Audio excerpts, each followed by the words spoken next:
안녕하세요, 소자쌤입니다.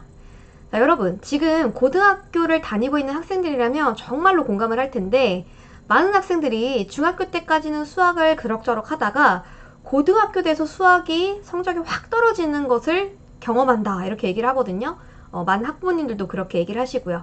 근데 이게 정말 놀랄 일이 아닌 게요, 우리나라 구조상 어쩔 수가 없습니다. 자, 왜 그러냐면 우리나라 중학교 성적은요, 절대평가로 내게 돼 있어요. 그래서 몇 점 이상은 무조건 A등급, 몇 점 이상은 B등급 이렇게 정해져 있거든요. 그러니까 즉 내가 몇 등을 하는지에 상관없이 몇 점만 넘으면 무조건 A등급이라는 거죠. 자, 그런데 고등학교 어때요? 고등학교 들어가면 이제 적나라하게 나의 등수에 따라서 등급을 받습니다. 1등급부터 9등급까지 이제 되어 있거든요. 그러니까 내가 남들을 이겨야지만이 더 높은 등급을 받을 수밖에 없는 구조입니다. 자, 그러면은 중학교 때 내가 A등급을 받았어. 그래도 A등급이 제일 높은 등급인데 좀 공부 잘하는 거 아니야? 라고 느끼겠죠. 그러면 대략 몇 %의 비율의 학생들이 A등급을 받을까요? 자, 궁금하시죠? 물론 학교마다 난이도라든지 그리고 학생들의 어떤 편차라든지 이런 것들이 존재하기 때문에 똑같이 몇 %라고 말하기는 조금 곤란하겠지만 우리 학교에 몇 %가 A를 받는지를 알아볼 수 있는 사이트가 있어요. 자, 그 사이트 지금부터 보여드리도록 할게요. 자, 학교 알림이라는 것을 검색을 하면요, 이 사이트로 접속을 할 수가 있거든요. 여기서 보시면은 학교별 공시 정보를 클릭해 보세요. 여기서 전국에 이제 여기서 도도 선택하고 할 수 있으니까 이제 자기의 학교를 이제 검색해서 한번 들어가 보세요. 저 이제 랜덤하게 아무거나 검색해 볼게요.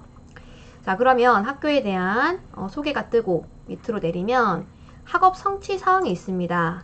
여기서 교과별 학업 성취 사항을 클릭을 하시면 이제 인증을 하라 그래요.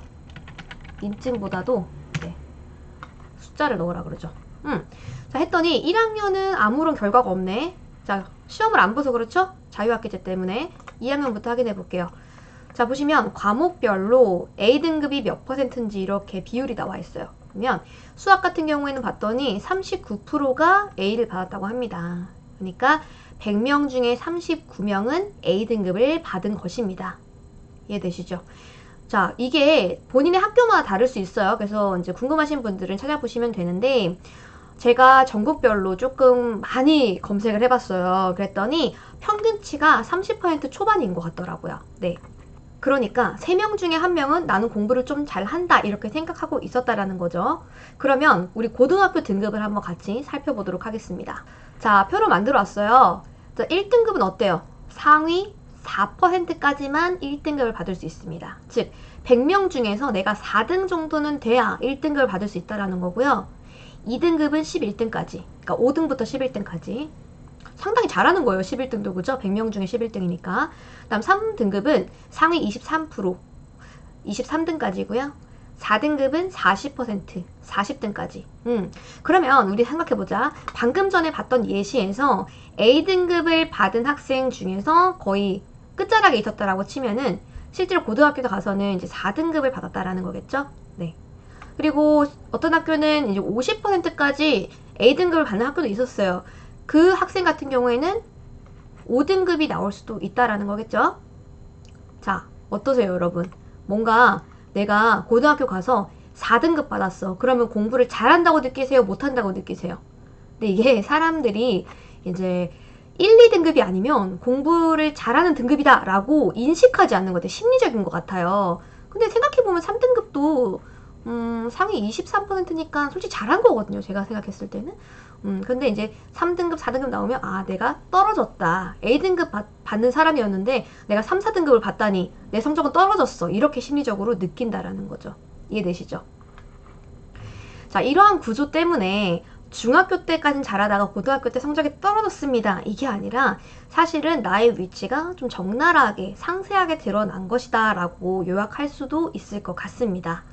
자, 어떠세요, 여러분? 이 자료들을 보니까 아, 내가 중학교 때 A등급을 받았다고 해서 좀 안심하고 있기는 조금 그러네. 그런 생각이 드시죠? 고등학교 올라가서 내가 원하는 등급을 받기 위해서는 지금 안심하고 있을 때가 아니라 아, 지금부터 차근차근 대비해야겠구나 이렇게 생각하셔야 되는 겁니다. 자, 아직까지도요, 현행만 탄탄하게 하면 돼요 라고 주장하시는 분들 있을 수 있어요. 근데 정말 예전 시대랑 비교하시면 안 됩니다.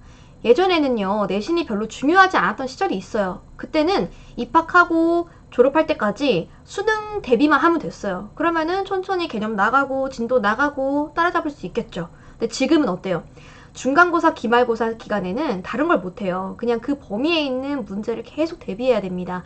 수시 비율이 엄청나게 늘어났기 때문에 버릴 수가 없어요. 그죠?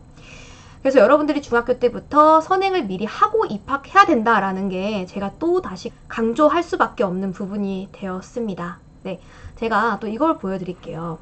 자, 이걸 보여드릴 건데 이게 뭐냐면 중학교 때 배우는 수학과 고등학교 때 배워야 되는 수학입니다. 자, 중학교 1학년, 2학년, 3학년 때 배우는 내용들, 그리고 이거는 고등학교 1학년 1학기, 2학기, 2학년 1학기, 2학기, 그리고 이거 선택 과목인데요. 선택 과목은 이제 이 중에 하나를 선택해서 수능을 응시하게 되고요. 내신으로 이 세 개 중에서 하나, 두 개, 세 개까지 본 학교들도 있어요. 그래서 여러분들이 고등학교 올라가면 이거 전체랑 이 중에서 최소 하나 공부한다 이렇게 보시면 됩니다. 자, 근데요, 이 중학교 때 배우는 이것을 다 합친 것과 고등학교 1학년 때 1, 2학기를 합친 것과 비교했을 때 뭐가 더 많다고 생각하세요? 이 고1 과정이 훨씬 더 많습니다. 예, 정말이에요. 오버하는 게 아니고요. 내용도 훨씬 심도 깊어지고요. 그리고 양 자체도 이 세 개를 합친 것보다 많다라고 볼 수 있어요. 중학교 때는 절대평가로 성적이 산출되기 때문에 솔직히 말해서 그렇게 막 어렵게 낼 필요성이 없어요. 그래서 교과서 수준만 해도 우리가 좋은 등급을 받을 수가 있습니다. 실제로요. 그런데 고등학교는 어때요? 상대평가라고 했죠. 그렇기 때문에 선생님 입장에서는 변별력을 둬야 됩니다. 그래서 심한 문제를 낼 수밖에 없어요. 그렇기 때문에 교과서로만은 대응이 안 돼요. 그래서 개념서, 유형집, 그 다음 심한 문제집 등등, 뭐 모의고사 기출 등등 대비할 게 너무 많아요. 내용도 엄청 어렵잖아. 그래서 이 1학년의 양이 굉장히 압도적이기 때문에 갑자기 숨이 턱 막히는 현상을 겪게 됩니다. 고등학교 2학년은 더 심해요.